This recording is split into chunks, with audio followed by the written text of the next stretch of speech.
Good afternoon, colleagues. Audience, can I have the slides, please? Well, let me start already. The bias, if you have an appointment in Estonia and you talk about local e-governance today, is that people expect kind of a cliche e-hype speech that says that there is no life outside of the digital. And I'm very hesitant to blow into this horn, but there is practically no life that goes without the digital today. Next slide, please. And certainly this is the case about Ukraine. In the beginning of the talks about this lecture, the question was raised, is this really an important agenda point, or where on the development is Ukraine today? And I asked a former student of mine who has become one of the mayors of the new municipalities, and he said, if in a very polite way, how can you even ask such a question, even for confirmation? Of course, life has so much moved into the digital that since 2009, we do not talk about the difference between the real and the virtual anymore, because the virtual has become real.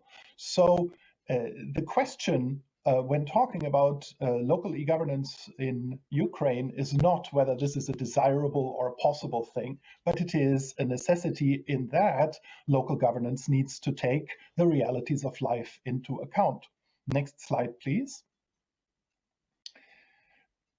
What makes our time and the last years, maybe the last decade, important is also that democratization as such is not enough anymore. The big questions that we are all discussing now about democracy in peril and competition to democracy and threats and challenges, what this means is that once you have democracy, once you have transition to democracy, once you're establishing democracy, it is really important to deliver. Now, I would not say that public service provision is all that the state on all levels is about. This is too little, and it's not the entire story, but it is very important. And if you want to cement democracy or develop democracy, the public sector needs to deliver on a very, very high level, because if it doesn't, it strongly delegitimizes what we have achieved or want to achieve. Next slide, please. And the third basic thing I want to say is that whatever one knows about e-governance is probably outdated already, because e-governance is a moving target. And that makes it very difficult for experts, including local governance experts and public administration experts. You see, this is the queen from Alice in Wonderland, and she is running, and Alice asks her, why are you running? And she says, well, here you have to run to stay where you are, and you have to run double as fast to get somewhere. This is certainly the case with digitalization. So it is a highly, highly demanding and very tricky field from this side. Next slide, please. Actually, here I can really go to Mr. Wierand and Mr. Steiner about the importance of municipality that we have already heard before. So we do live in municipalities. If we go out of the door, we are in a municipality. States may be imagined communities, but local governments are not. They are real, hopefully at least, and certainly after good reforms. Next slide. And if we want to develop economically and socioeconomically on all levels, this needs to happen on the local level at least as well, for which the municipalities need their tools. Next slide, please. So I agree with what was already said, and that is that municipal autonomy is an extremely high value, and it's an important achievement of civilization that we do know furthers life quality. But there is also the necessity to have some form of coordination, and what is extremely important, what we see with smart cities today, is that, and smart villages as well, they need to be interoperable. That means to create islands alone doesn't really do, and especially in a time where people are moving more than one would think, this is an absolute necessity.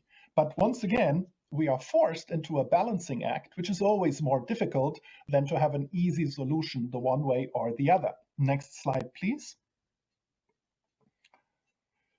So in sum, there is no local government without e-government. The question is, how do we establish good e-government on the local level? Not whether or when, but how. Next slide, please. And it is really important that we don't fall prey to the policy bias. That means to establish papers or have commissions with certain theories or something like that, that say it should be in a certain way. The crux in public administration is always in the implementation. And so the key for successful local e-governance, that is certainly something we would say today, and we didn't see that clearly 10 years ago, is really that somebody needs to do that and have that capacity. And that is the people who actually do the local level administration. Next slide, please. In public administration theory, when we're talking again about good public administration, which means equity and performance, there was a time when we thought it's enough to have good institutions. That's not the case. There was a time when we thought that we just have motivated and competent people. That's also not the case. As it looks today, the general opinion is that we need both. That means we need good systems that work in context, not overall reified systems that claim to universality. There are very few universal laws in local governance as well as in public administration. But in context, you need systems that work and deliver. We've heard about those. And we need people who do this well and with good intentions. That is a tough bill, but there is no substitute to that. Next slide, please. This year marks the 100th death of perhaps the most important of the European public administration theorists, Max Weber, who has emphasized a very stable, very classical bureaucracy, which then in reforms in the 80s, 90s, and the early aughts was challenged by a more managerial, more business-oriented approach. The thing, though, is that what we would now say generally, as well as for e-governance, is what is needed on the administrative level, general as well as local, is agile stability. That means, according to the challenges of the moment, the public sector needs to deliver both sustained stability and agile fixing and going towards the problems that emerge. Again, something here that I'm taking up, if in a bit synthetic way, from the previous papers. And here I have to mention the COVID situation again.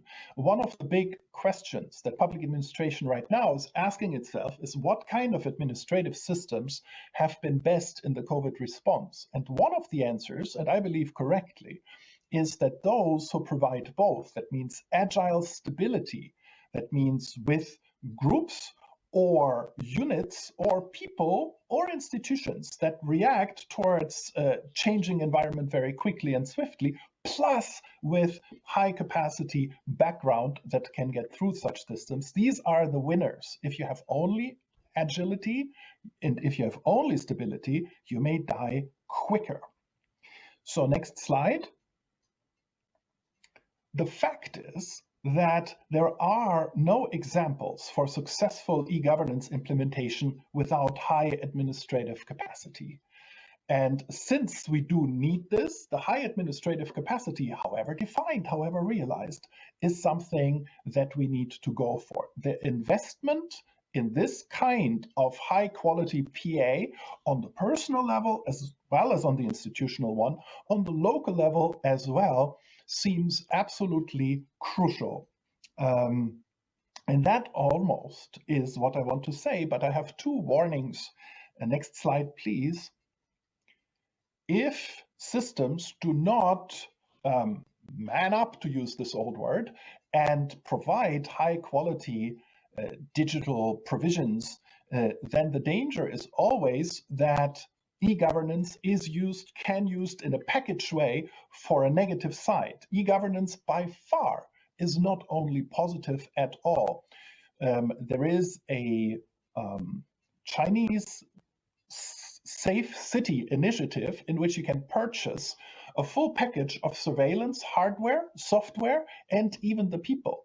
This you have on the corporate sector as well. In other words, if the public sector leaves a competence and contents void in this area, other institutions, agencies, countries, and states will move in. That vacuum will not hold. And next slide. One of the recognitions we have seen in the last decade is that you do need to create the motivated, competent, no, one back. Okay, well, yes, motivated, competent civil service, because digitalization doesn't lead to an increase either in democracy or in competence. So the phrase here is e-governance is like MSG. This is this powder that you sometimes get in Asian food that increases certain flavors. And that, unfortunately, is what e-governance does. You don't get more democracy by throwing laptops at innocent people. But once you have a very liberal democratic system, e-governance will increase these vectors. And if it is a more oppressive regime, that will also be the case. So in sum, digitalization, as necessary as it is, isn't enough. Next slide. So the goal, as also you lead and GIZ, for instance, in general say, is, at least in peace times, the sustainable quality of life. And I think this is a very good place, the good life in the good city, if you will, as something that we are heading to. But in 2020, this includes truly good local e-governance, aware of the risks. And yes, there are options outside of this, but that doesn't seem to be an option that is being chosen in almost all places in Europe, and also not in Ukraine. So truly good local e-governance as a basis for good local governance seems to be needed. Next slide.